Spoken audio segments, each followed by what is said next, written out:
Sometimes you find a guitar and you just can't help but smile. Welcome back, troglodytes, to your daily dose of guitar information, the Trogly's Guitar Show.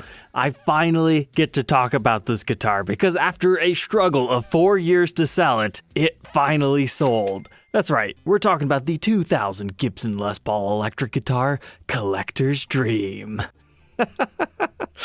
Okay, so here it is. It's a Gibson Les Paul Custom from the early 2000s. They're pretty nice guitars. Things to watch out for on these things, though. Neck humps are fairly common, especially on the reissue models. They tend to bump up in the neck up here by the fretboard area. And it's pretty common to get a fret nib gap forming on these things.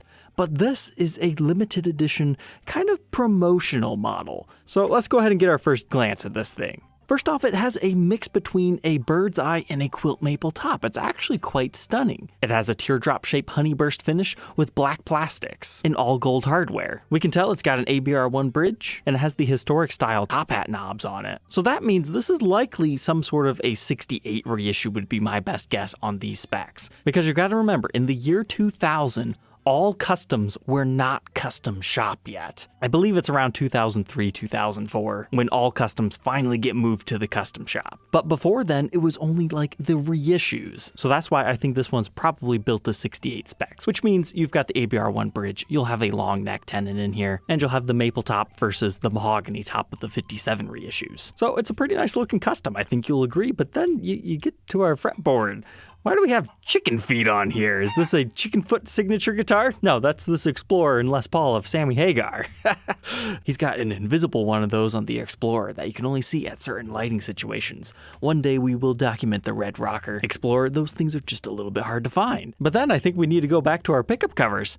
Ah, we've got something on there. Some sort of a raptor? Is it a dinosaur guitar? No, it's the National Wild Turkey Federation convention that was held in February of the year 2000.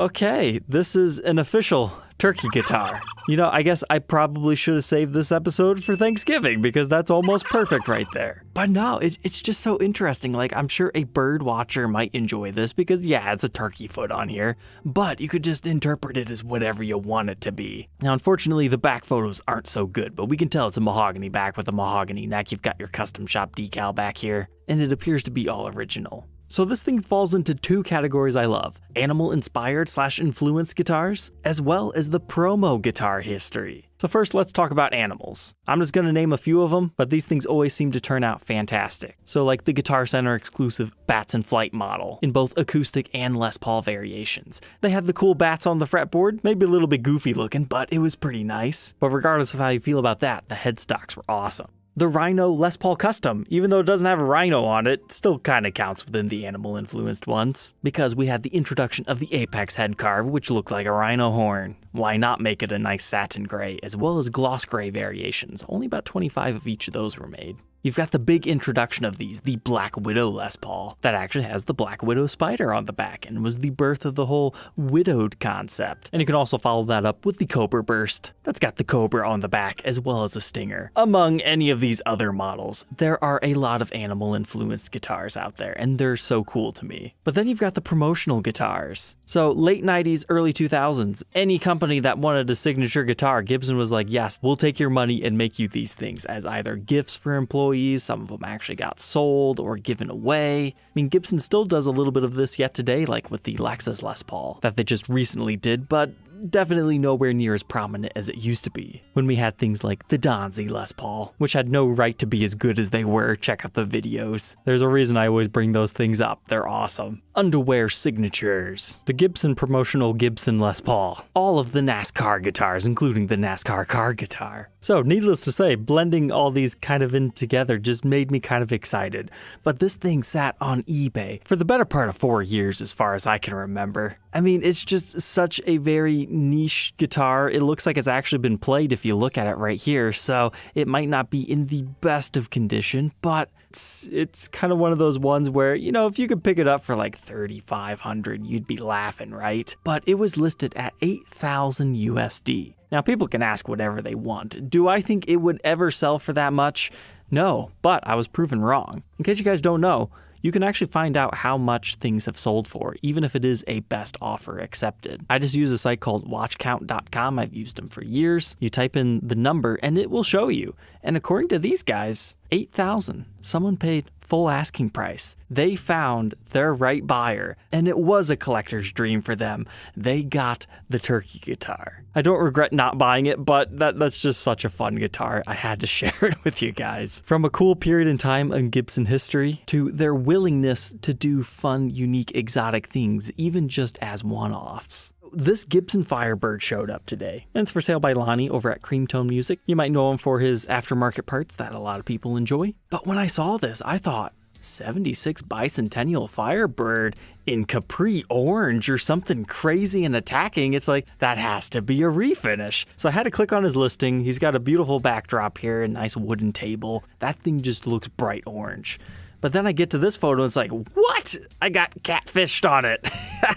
I thought it was like some bright orange refin job, but no, it's just so contrasted against the back that the color of the wood just screams. So that was kind of a nice little touch right there. I mean, this is a very nice Firebird. Now, I was always questioning, why do people hate 70s Firebirds? I never got it. They always looked right to me, but now that I've, dove into the other Firebirds, it's just because they're not what a 60s Firebird is. I think that's the best way to put it. I mean, these Bicentennial birds are apparently pretty good. But what makes this different from, say, this counterpart over here from 1965 is the fact that you don't have the binding, you don't have the trapezoid inlays. So this is kind of like Firebird 1 territory over here. You still have your Firebird pickups. Now in this case, it looks like they've been swapped over to regular mini humbuckers. So that'll give this one an interesting sound. And oh, it looks like our strap buttons are missing on that. I mean, this is not exactly original, but it's just really the fretboard that really made these not as loved as they could have been. But they stayed this way throughout the 80s. But this particular one, unfortunately, had stock crack right here. Now, it doesn't look like the cleanest repair in the world, but if it's been holding up since the 80s, I mean, I guess it's probably good enough. It's just not like 100% you cannot see it style repair. That's just a glue and clamp job that appears to have been doing the job. But okay, it looks like somebody has our strap button back here. And then one probably back there. Looks like we've got an aftermarket case. And then this. Oh man, I love this so much. I probably would have liked it even better if they were all Slinkies, but every time they replaced the strings on this thing, they put it on the case.